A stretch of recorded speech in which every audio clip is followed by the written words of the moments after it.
Welcome back to This is Thailand. Tonight's story came to us from County Leitrim in the northwest of Ireland. A quiet corner of a quiet country and a man who fits it perfectly. His name is Brendan. He's 65 years old, spent most of his working life underground. A coal miner, then a maintenance man at a peat plant. 40 years of keeping his head down and doing the job and coming home. The kind of man you'd never look at twice in a pub. The kind of man who doesn't say much because he's learned, over a long life, that most things don't need to be said. He wasn't looking for adventure when he came to Thailand. He wasn't looking for a young woman or an easy life or any of the things people assume about men who end up in places like Pattaya. He was looking for somewhere warm that wasn't his kitchen. That's as far as the plan went. What happened to Brendan isn't a story about being robbed. It's more complicated than that and harder to explain. He'll tell you himself that he's still not entirely sure what it was. He lost money, yes. Not a fortune, but not nothing either. He also lost something that doesn't have a number beside it, and that's the part that stays with you when the story's done. This one's going to stick with you. Here's his story, in his own words. Right. So, I'm not what you'd call a traveled man. Up until a couple of years ago, the furthest I'd been from Leitrim was Lourdes in France, 1987. My wife Mairead organized the trip. Coach from Carrick-on-Shannon, ferry to Holyhead, train to London, another train and a ferry after that. 4 days in the south of France and it rained every single one of them. I remember standing outside the grotto with my hood up thinking, this is it, this is foreign travel, and then going home and not minding much. That was my life. I'm not complaining about it. I want to be clear about that from the start, because this isn't a story about a man who was miserable at home. I had a good home. I had Mairead, 38 years married. She was the one who organized things. The bills, the calendar, the Christmas, the whole apparatus of a life. I carried things. That was the arrangement, and it suited us both. I worked the Arigna coal mines until they closed in 1990. If you're not Irish, you won't know Arigna. It's a small enough place up in the hills between Roscommon and Leitrim, but it had coal seams going back centuries and men from the whole region worked them. My father worked them, his father before him. When they closed, I went to the peat plant, maintenance work, and did that until I retired. It wasn't glamorous, it was steady. I came home every evening and Mairead had the dinner on, and that was enough. More than enough. Then she got sick. Ovarian cancer. That's a terrible sentence to say out loud, and I won't dress it up. She was diagnosed in the spring of 2020, which was its own kind of mad time for everyone, and she died in the autumn of 2022. 2.5 years. The last 18 months I was her full-time carer. I learned things in that period I never expected to know. How to read a syringe driver, how to change a dressing properly, how to talk to a consultant without letting him see that you're frightened. I'm not telling you this for sympathy. I'm telling you because it's important for understanding the rest of it. By the time Mairead died, I had been, what's the word? I'd been wrung out. That's what it felt like. Wrung out completely and left to dry. 8 months after the funeral, I was still sitting in my kitchen. Same chair, same window, same view of the yard and the fields beyond it, and the Curlew Mountains in the distance. My daughter Sinead was ringing every few days. She lives in Dublin. Good job, busy life. She'd been brilliant through the whole of her mother's illness. One Sunday, she came up and sat across from me at the kitchen table and said, "Da, I'm booking you a flight. Just go somewhere." She'd have wanted you to go. I didn't argue. I've never been great at arguing. I don't know exactly how I found Thailand. I know it was YouTube, and I know it was late at night, and I know I'd had a couple of bottles of Guinness. Someone's video about Chiang Mai came on. Temples, markets, a street full of color and noise. The complete opposite of a kitchen in Leitrim at 11 o'clock at night. I watched it. Then I watched another one. Then about 4 videos later, I was somewhere called Pattaya, and the man in the video was walking down a street that looked like something from a different planet entirely. Neon signs everywhere. Music, people, the whole lot of it. And I thought, well, that's somewhere at least. I want to be honest about this part. One had seen things about Pattaya. I'm not a completely uninformed man. I knew it had a reputation. But what I thought at the time was, I'm 65 years old, and I've never done anything reckless in my life, and I'm going for 2 weeks, and what's the worst that can happen? That's the thought I had. I know where I remember it clearly. What's the worst that can happen? I told no one except Sinead. She went quiet for a moment, and then she said, right, okay, and she asked me if I want her to help book it. One said I'd manage. She drove me to Dublin Airport herself, which I appreciated. I had the miner's pension and the Irish state pension. Between the two of them, a decent income. More than enough to live on in Leitrim, where I had no mortgage and no particular expenses. And I had money saved. 40 years of not spending much adds up if you let it sit. I had a little under 95,000 euro in the credit union. I wasn't flush, but I wasn't desperate either. I was a careful man with careful habits, and I fully expected to go to Thailand, walk around in the heat for 2 weeks, eat some things I couldn't pronounce, and come home. That was the plan. There was no plan beyond that. There was no plan for what I actually wanted or what I was hoping to find there, because I hadn't let myself think that far. If you'd asked me at the airport what I was looking for, I'd have said warmth and somewhere different. And that would have been the honest answer, and also not the full answer. The full answer was something I didn't have words for yet. Something to do with all that quiet in the kitchen, all that space where a person used to be. I'll get to all of that. I'm getting to it now.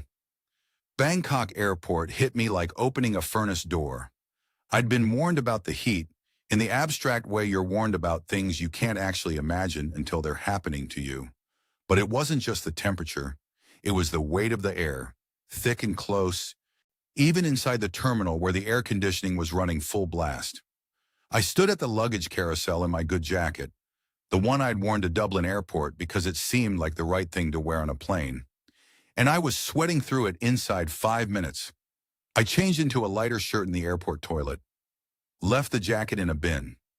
I'm still not sure why I'd brought it. The taxi to Pattaya took about 2 hours. I remember very little of it, except that it was dark outside and the roads were enormous, and there were motorbikes everywhere, threading between the lorries like they were water finding gaps in rock. The driver had the radio on, some Thai pop station, and a small garland of flowers hanging from the mirror. Orange and yellow, jasmine maybe, that swung every time he changed lanes, which was constantly. And I sat in the back and watched all of it and felt, for the first time in a long time, that I was somewhere so completely foreign to everything I knew that there was no room left in my head for the kitchen in Leitrim. That was almost a relief. Almost. The hotel was on a side street off Beach Road. Nothing fancy. I'd booked it myself on booking.com, 3-star, 3,000 baht a night, about 78 euro, which seemed perfectly reasonable. The room was clean. The air conditioning worked. There was a 7-Eleven 30 seconds away that turned out to sell everything a person could need at 2 in the morning. I know that because I was in it at 2 in the morning on my first night, buying a bottle of water and a small thing of Pringles and standing under the fluorescent lights wondering what exactly I was doing with my life. In the first 2 days, I just walked. Pattaya Beach Road in the morning is a different place to Pattaya Beach Road at night, and I didn't know that yet. So I walked it in daylight and found it almost peaceful. Vendors with carts selling muping, grilled pork skewers, I learned the name later, and old men doing Tai Chi near the water, and monks in orange going about whatever their morning business was, unhurried. The Gulf of Thailand was right there, warm and brownish green, nothing like the Atlantic. I sat on a bench and ate a skewer of pork that cost me 20 baht, about 50 cents, and thought, well, this is manageable. I ate things I couldn't name, pointed at them on menus or in trays behind glass, nodded when someone indicated a price, paid without fuss. A bowl of tom yum from a woman's cart near the Bot bus stop, sour and hot and completely unlike anything I'd had before. Pad kra pao from a little open-fronted place on Second Road, rice and minced pork with basil and a fried egg on top. I thought the egg was a mistake. It wasn't. I had it 3 more times that week, third night. My feet were tired and I'd been walking since after breakfast, and the evening was coming in fast the way it does there, darkness dropping like a lid at 6:30. I could hear music from somewhere up ahead, the low thudding of bass from multiple sources at once, and I followed the noise the way you might follow the smell of food when you're hungry. Not making a decision exactly, just moving towards something. Walking street. I'll do my best to describe it to you. It's a pedestrianized road, maybe 600 or 700 meters long, and at night it is, I don't have better words for it than this, it is an absolute circus. Both sides lined with bars and go-go clubs, neon everywhere, touts standing in doorways calling out to passing men, music from each place bleeding into the music from the next, so the whole street is a kind of wall of sound. Women in various states of dress at various doorways, lights, tourists, and underneath all of it, this smell, sweet and sour at the same time, beer and cooking and something floral I couldn't identify. I walked the length of it once slowly, with my hands in my pockets, feeling approximately as out of place as a man can feel. I was 65 years old and I was wearing sensible trousers, and I had never in my life been anywhere like this. I think I was the oldest unaccompanied man on the street by a margin of about 15 years. I wasn't looking for anything. I want to be clear about that because it matters. I was looking for a stool.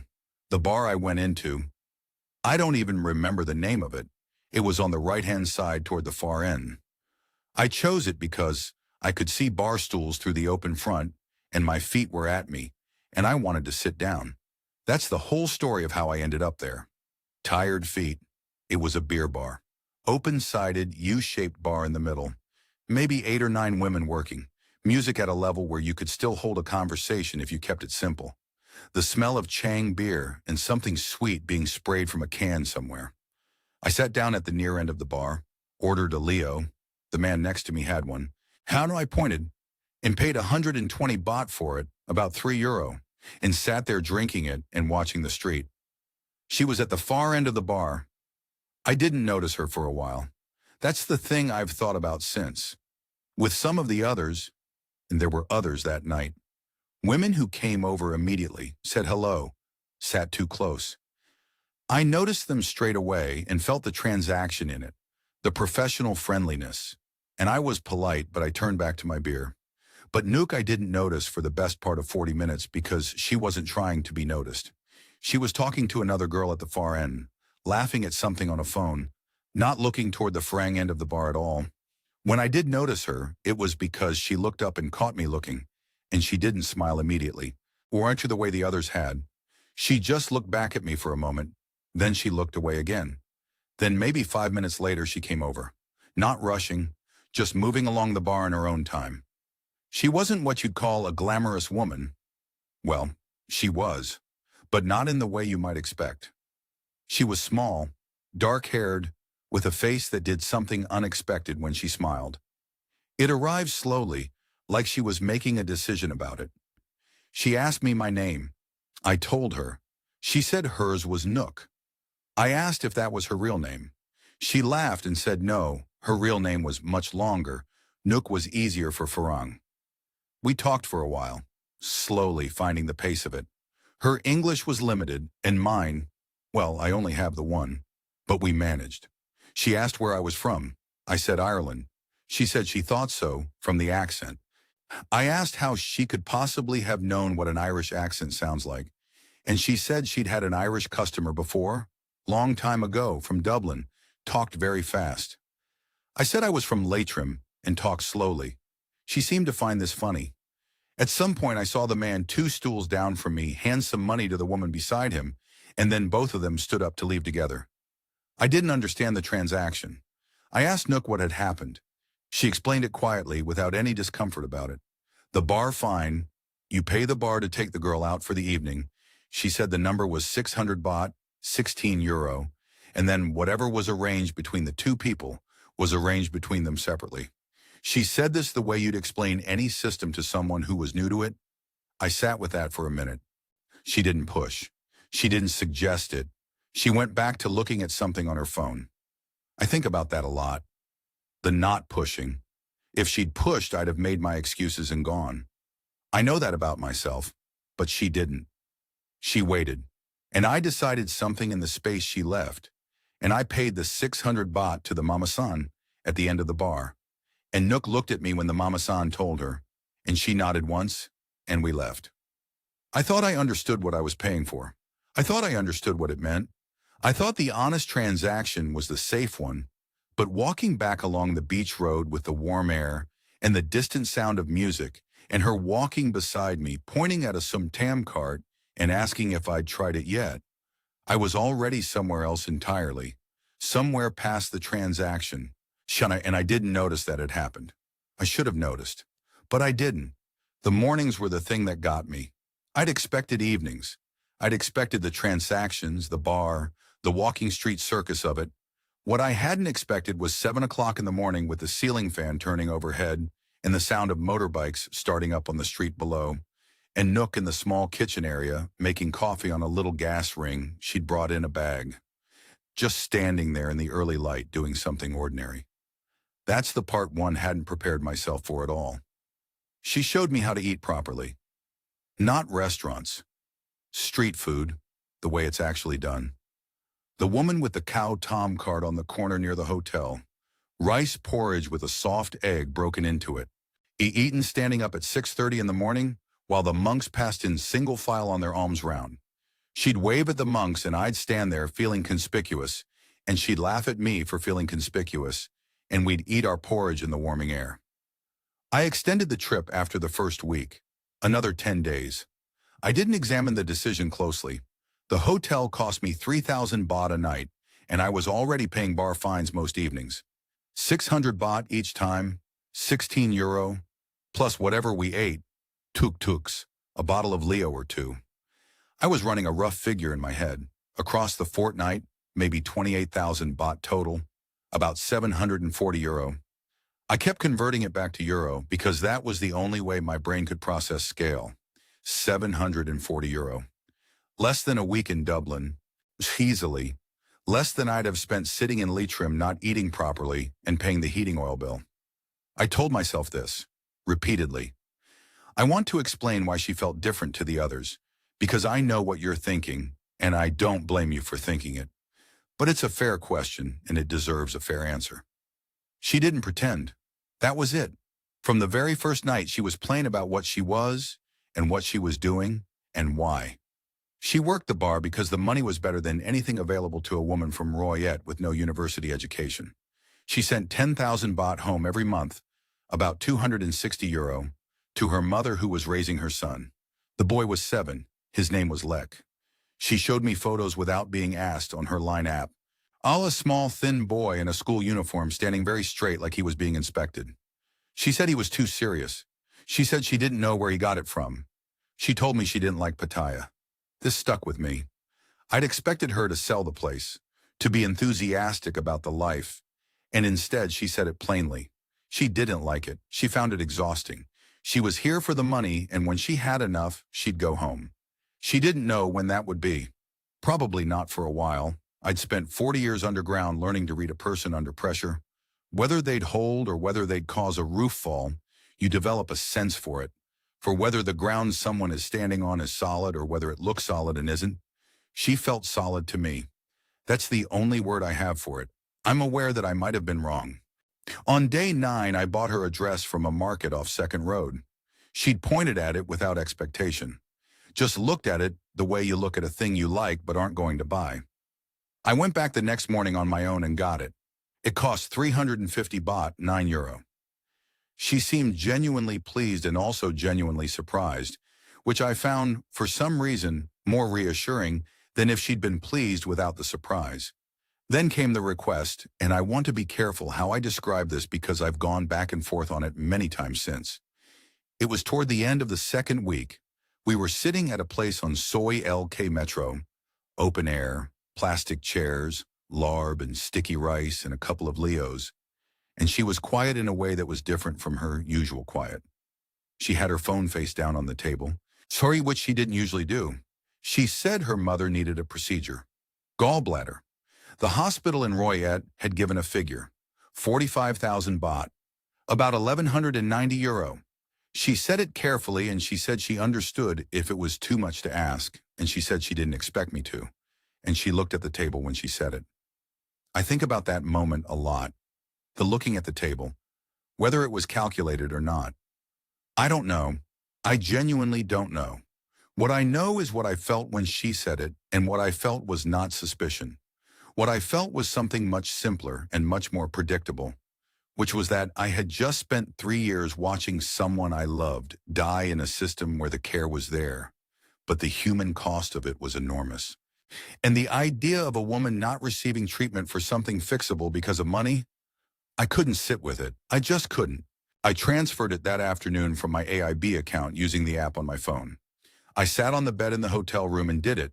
45,000 baht, and it went through in about 20 minutes. She called her mother and spoke in Thai for a while, and when she hung up, she showed me her phone. A photograph from her mother, taken in a hospital somewhere. A small round-faced woman in a hospital gown, sitting up in a bed with both thumbs pointing at the ceiling and a big smile, like she'd won something. I saved the photo. I flew home 2 days later. The trip was over. I don't want to make it seem sadder than it was. The flight from Bangkok to Dublin, changing in somewhere, Abu Dhabi, I think. I was tired and a bit sunburned, and I'd eaten so much pad kra pao in 3 weeks that I'd gone off eggs entirely. I sat in the departures lounge and thought about the last 24 days and the total I'd spent, and I didn't feel sick about it. I felt, and this is the honest answer, I felt like a man who'd had an experience. Like something had happened to me after a long time of nothing happening. And when the plane lifted off the tarmac and the Gulf of Thailand disappeared under cloud, I realized I was already working out in my head when I might come back. That's the part one should have sat with longer. The very fact of already planning the return before I'd even left. I didn't sit with it. I put my headphones on and watched something on the small screen and didn't think about what it meant. I was back in the kitchen in Leitrim by the middle of November. The heating oil needed topping up. The gutters wanted clearing. The Curlew Mountains were doing what they do from October onward, which is disappear into low cloud for weeks at a time and not come back until spring. The messages started the morning after I landed. A photo of a coffee cup on a table, steam rising, taken in the early light. Then a voice note. Her voice, slow and careful, saying, "Good morning.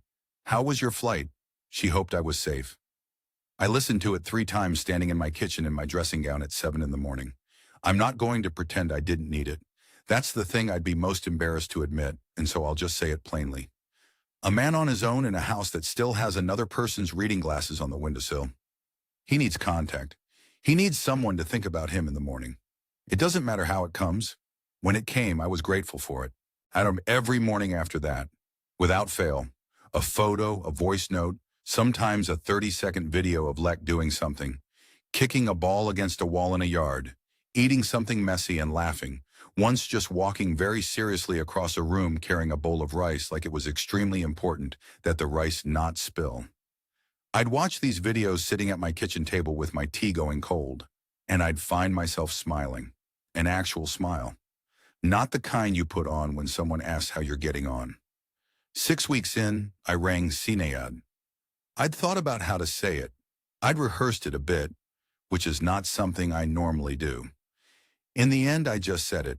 I said, "I think I met someone in Thailand." There was a silence. I counted it. 4 full seconds, which is a long time on a phone call. Then she said, "Right, okay." And then she said, "On you just be careful, Da." I said I would. She didn't push further, and I didn't offer further, and we talked about other things after that. I booked the return flight in January for March, 14 weeks away. I told myself it was a second holiday. I told myself I was just going back to somewhere I'd enjoyed, which is a normal thing a person does.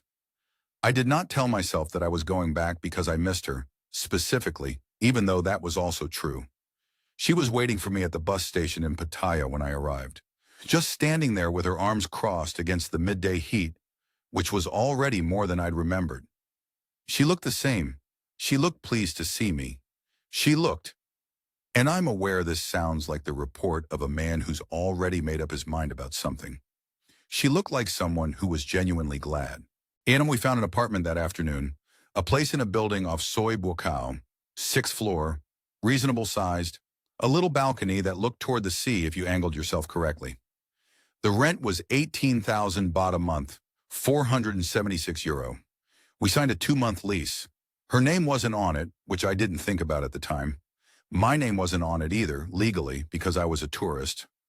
The landlord took a cash deposit and asked no further questions, which is a fairly common arrangement and one I'd learn more about later. I set up a monthly allowance, 15,000 baht, 396 euro. This was so she didn't have to go back to the bar. That was the stated reason and the actual reason. She stopped working the bar the first week I was there. I noted this. It felt like progress. It felt like the beginning of something with a shape to it. I'm not naive about what an allowance means in that context. I'd talked to a couple of other men by then. You meet them in the beer bars on Soi Buakau, retired Englishmen mostly, a German or two, sitting over Chang beers in the afternoon. And I'd heard the language they used. They talked about girlfriends and allowances, and it was clear that this arrangement was entirely normal in Pattaya. Expected even. And that wasn't something I could make sense of by any framework I'd grown up with. But I also understood that she had a child and a mother, and no other income. And the allowance was less than a week of my pension. And it seemed like the decent thing. That's what I told myself. The second request came about 3 weeks into the trip. Her brother in Royette needed a motorbike for work. He was doing deliveries. He'd been borrowing a neighbor's bike, and it was becoming a problem. She explained it carefully. She said she knew it was a lot to ask.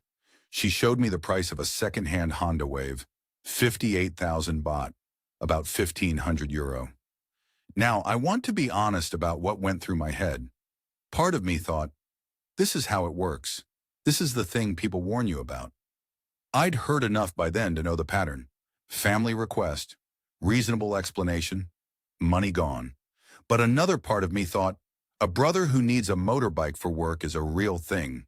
People's brothers need motorbikes. Poverty is not a performance. And she'd been straight with me from the beginning. About the bar, about Lek, about the money home to her mother. She hadn't dressed any of that up. Why would this be different? I paid half. 29,000 baht. I said I'd cover the other half once he'd sorted himself out. She thanked me without making a production of it.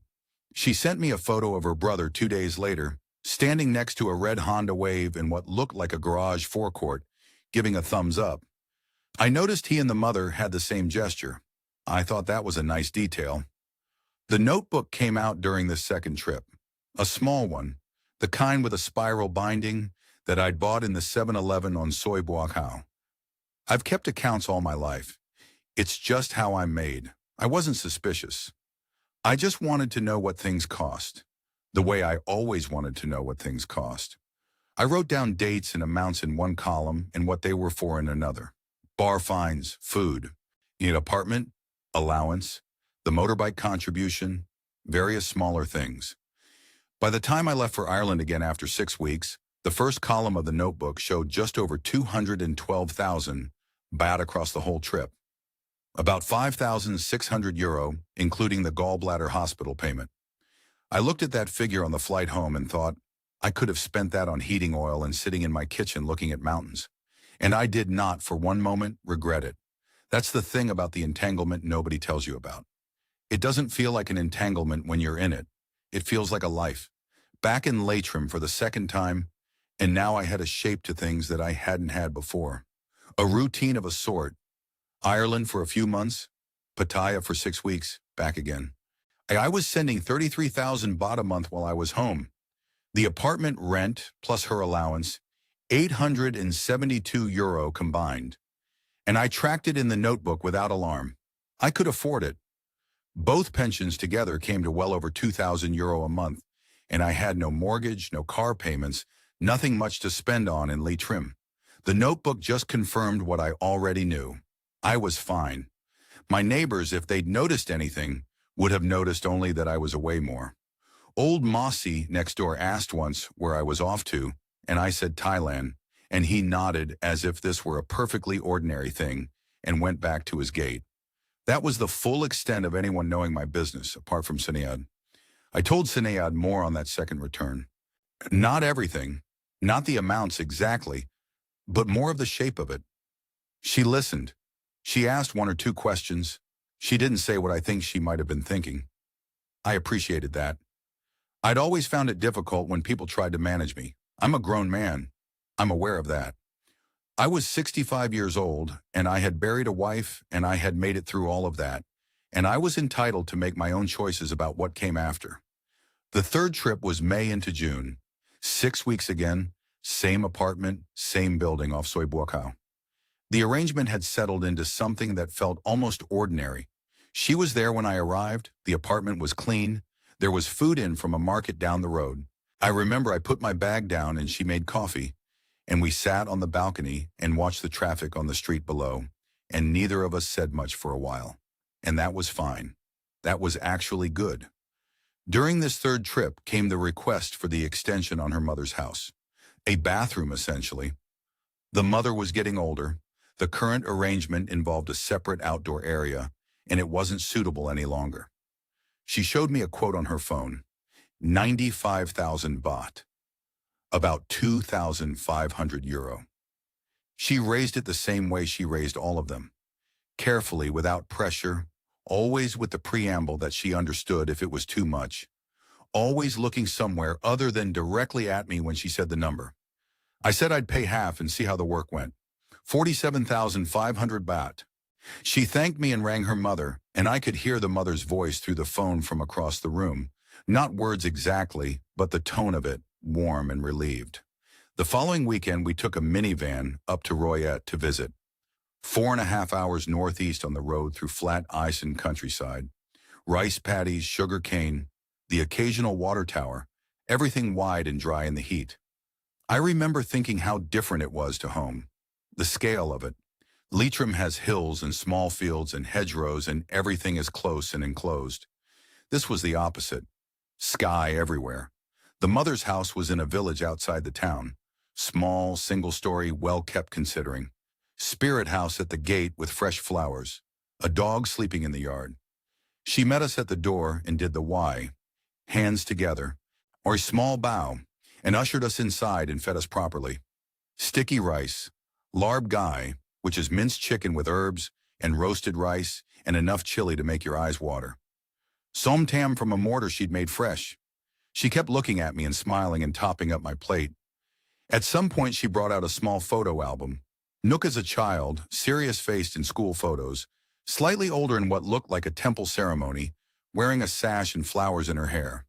The mother pointed at each one and said something in Thai, and Nook translated, "This is when she was 8, this is the school sports day, this is her grandmother's merit-making ceremony." The grandmother was dead now, Nook explained. The mother had been alone since. I liked the mother, I want to be clear about that. Whatever else happened, I liked her. She seemed like a decent woman doing her best in circumstances that weren't easy. I don't know what she knew or didn't know. I think about that sometimes, and I don't come to any clean conclusions. I flew home from that trip with the notebook showing a total across the entire 9 months, all 3 trips and all the months of transfers in between, of 640,000 baht, about 16,900 euro. I sat with that figure on the plane, and I thought it was manageable. It was manageable. I hadn't touched the main savings. I was running comfortably on pension income. There was no alarm to be raised by any measure I knew how to use. Then the first thing surfaced. I was sitting with a Dutch man I'd met in a bar on Soy Buakaw. Retired, lived in Pattaya full-time, knew the place well. A decent enough man, though he talked a great deal. He was looking up a phone number and his screen opened online instead. And there, loading as he scrolled, was Nook's profile. I could see it clearly because I'd looked at that profile photo many times. And below the photo, visible for 2 or 3 seconds before he swiped away, was her date of birth. 1991. She'd told me she was 28. She was 34. I sat with that for 3 days. 3 full days. It's not a big gap in absolute terms. 6 years. It's not as if she'd told me she was 22. And Thai women, the Dutchman had explained when I mentioned it casually later, did tend to give younger ages to Farang. It was common, it wasn't considered. He waved his hand. It wasn't the same as lying. It was just what was done. She laughed when I raised it, not nervously. Just a short laugh, like I'd said something slightly silly. She said Thai women always say younger. It's nothing. She said I was being very Irish about it, very serious. I said I wasn't being anything. I was just asking. She changed the subject, and I let her change it. I did not write the age in the first column of the notebook. I opened to a new page at the back, and I wrote it there instead, at the top of a blank page. A second column of a different kind. Not figures, questions, just that one to start with. The date of birth. One line. I told myself it was nothing.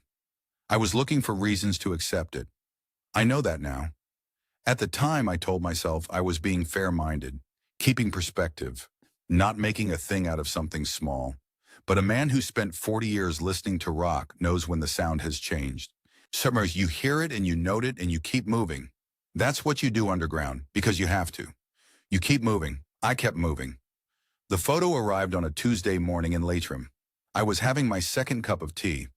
She was in Royette for the week, visiting her mother before her birthday on the Sunday. She'd mentioned it twice, made it clear she'd be gone the whole week. The photo was of Lek, standing in what looked like the yard behind the mother's house, wearing a school uniform, squinting into the sun. There was a man standing beside him, not me, a Western man, older, heavy-set, wearing a light shirt. His face was partly cut off by the edge of the frame. She sent the photo without comment. I looked at it for a while. Then I sent back a question mark. She replied quickly. Her cousin visiting, a Farang cousin, married into the family years ago. Complicated story, she'd explain later. I wrote it in the second column, the man in the photo. I didn't confront her. I didn't ring. I sat in my kitchen and I looked at the Curlew Mountains and I thought about it for 4 days. And what I thought was, there's an explanation. There's probably an explanation. And the explanation she gave was internally consistent with things she'd said before about her family. Probably, and then I thought, her birthday is Sunday, I'll go. I want to be clear that I didn't decide to go in order to catch her out. That's not quite right. I decided to go because I wanted to see her on her birthday, and I bought a toy for Lek at a market near the 7-Eleven on Soy Buakau. A small wooden puzzle, 25 baht, and a bag of fruit and some sticky sweets I knew the mother liked. And when I found a minivan going northeast toward Royette, and I paid 280 baht for the seat, and I got in. 4.5 hours. The road goes flat almost immediately once you leave the coast, and then it stays flat for the entire journey through ASEAN. Rice paddies, the occasional tree line, sugar cane fields going pale in the heat, water towers at intervals, a billboard now and again for something I couldn't read. I'd made this journey before, in May, with her beside me. This time I sat in the third row and watched it go past and didn't think too hard about what I was doing. The minivan dropped me at the bus terminal in Royette. A song thou took me as far as the edge of the village. I walked the last 10 minutes carrying the bag and the toy. I knew the mother's house, the spirit house at the gate, the dog in the yard. I knocked. She opened the door and looked at me. Not with surprise, she looked at me the way you look at something you've been expecting and dreading in equal measure. A long look. Then she stepped back from the door. I went inside. She brought me to the main room and I sat and she went to make tea. The house was quiet. There was no sign of Lek. No sign of Nook's things, no bag, no sandals at the door. She brought the tea and sat across the small table from me. We had no language between us. None. She spoke no English and I had perhaps 40 words of Thai. None of them useful in this situation. We sat there for a long time. She kept looking at me with an expression I recognized from a different context entirely, from underground, from the faces of men delivering news about a collapse, about someone who wasn't coming up, and the expression of a person who knows something terrible and has to decide what to do with it. She picked up her phone from the table. She found something. She turned the phone and she showed it to me. Nook, at a rooftop bar somewhere in Pattaya. I could tell from the skyline behind her, the hotel towers, with a man, an older man, Western, maybe late 60s, gray-haired, his arm around her shoulder, her face turned up toward him and smiling.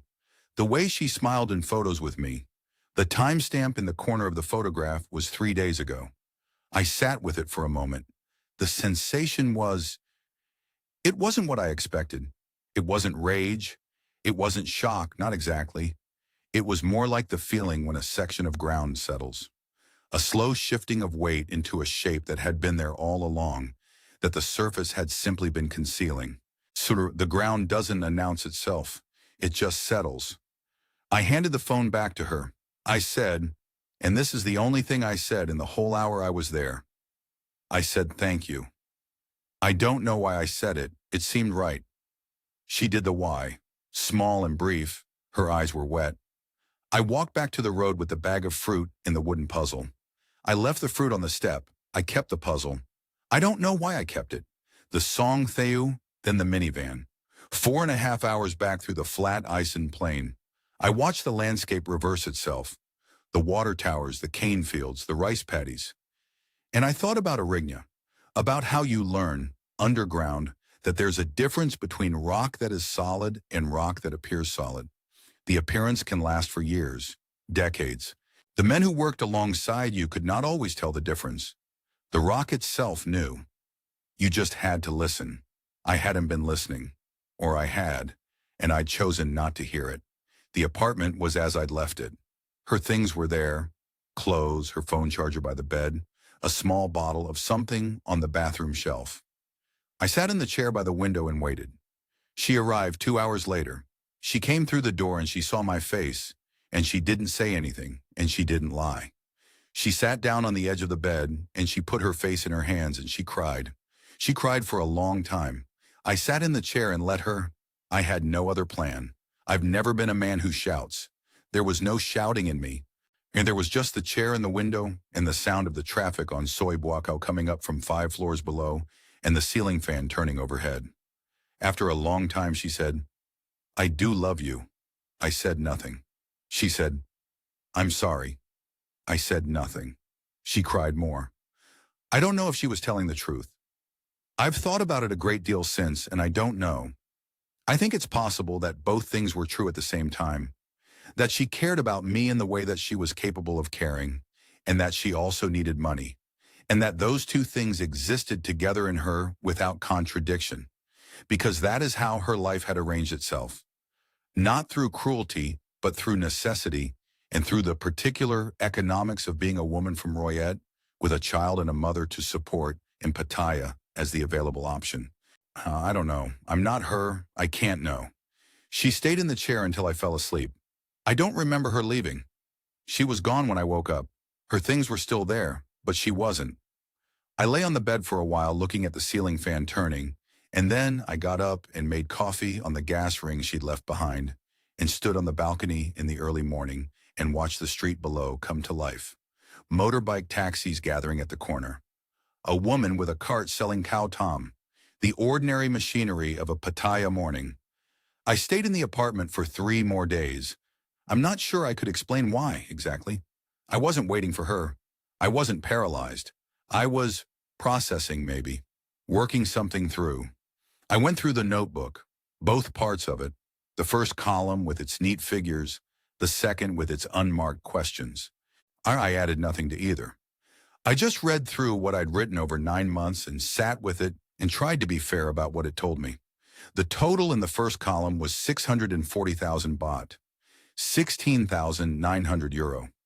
I looked at that number for a long time. It's not a small number. It's also not a ruinous one, not for a man in my position. My savings were almost untouched. The main account in the credit union was essentially as I'd left it. Everything had come from income, from the monthly pensions running into a foreign situation, and while that wasn't nothing, it was also not the story of a man destroyed. What I felt was not robbery, not entirely. That's the honest answer and the complicated one. I felt like a man who had gone into a place he'd been warned about and found, against the odds, something that was partly real, and then found it was also partly not, and that the two things had been running alongside each other the whole time, indistinguishable in the dark. I packed my bag on the 3rd day, folded everything carefully the way I always do, which Mered used to find funny. I left nothing behind except what was already hers. I didn't contact her to say I was going. There was nothing useful to say, and I wasn't going to say it wrong by trying. I took a taxi to Bangkok, the expressway, then Suvarnabhumi Airport, then the long haul of departures with its bright lights and its shops selling things no one needs. I sat in a chair near my gate and I took out my phone. The photo of her mother was still there. The hospital gown, the thumbs up, the big smile like she'd won something. I looked at it for a while. I thought about that woman in her house with the spirit house at the gate and the fresh flowers and the dog sleeping in the yard. I thought about the look on her face when she opened the door and saw me, the sorrow in it, the exhaustion of carrying something too long. I deleted the photo somewhere over the Bay of Bengal. I don't know exactly where. The plane was dark and most people were sleeping. I told Sinead everything the following Sunday. She came up from Dublin, sat where she always sits, and I told her from the beginning to the end without decoration. She listened the whole way through without interrupting, which is not her usual method. When I finished, she said nothing for a moment, and then she said, "Well, are you all right?" I said, "Yes, I think so." She said, "Right." And then we had our tea and talked about other things. She didn't say "I told you so." I want to note that she hadn't in any meaningful sense told me so, and she knew better than to pretend otherwise. The messages from Nook still come now and then. Short ones. "How are you? I hope you are well." I read them. I don't reply. I haven't blocked her. I've thought about why, and I don't have a clean answer. Maybe blocking would mean having made a final decision about what she was and what we were, and I haven't made that decision. Maybe it's just that I'm a slow man who doesn't block things quickly. Both are probably true.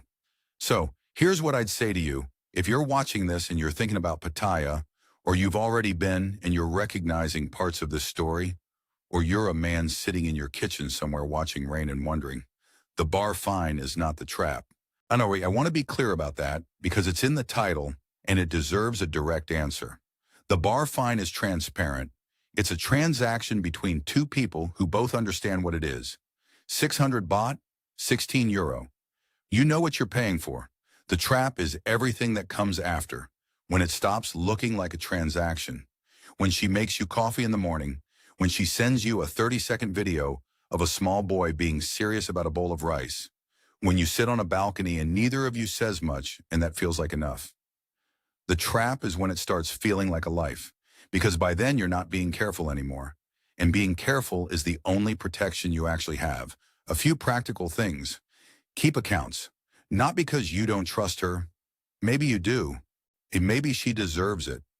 But because accounts don't lie, and you need something that doesn't lie. Meet her family before the money's involved, not after. And if she tells you she's 28, check. And if you've just lost someone, if you're in that particular kind of empty that comes after a long goodbye, wait. Not forever, just until you're ready to be careful again. I went to Thailand still wrung out, and I handed that to her. My lack of caution, my need for contact, and she did what anyone in her position would do with it, which was use it. She wasn't a monster. She was a woman from Royette, with a son and a mother and a limited set of options. That's the true shape of it. Not simpler than a villain. More complicated, harder to protect yourself against. I'm back in Leitrim. The notebook is in a kitchen drawer. And the Curlew Mountains are doing what they do. That's Brendan's story.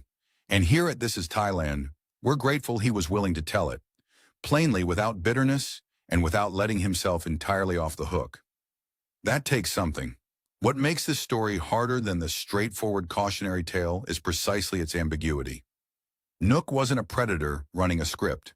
She was a person navigating poverty and obligation and opportunity, and Brendan was the opportunity. Whether she felt something genuine for him alongside all of that, he doesn't know. We don't know. That uncertainty is the point. The most dangerous situations aren't the ones that look dangerous. They're the ones that look like something you needed.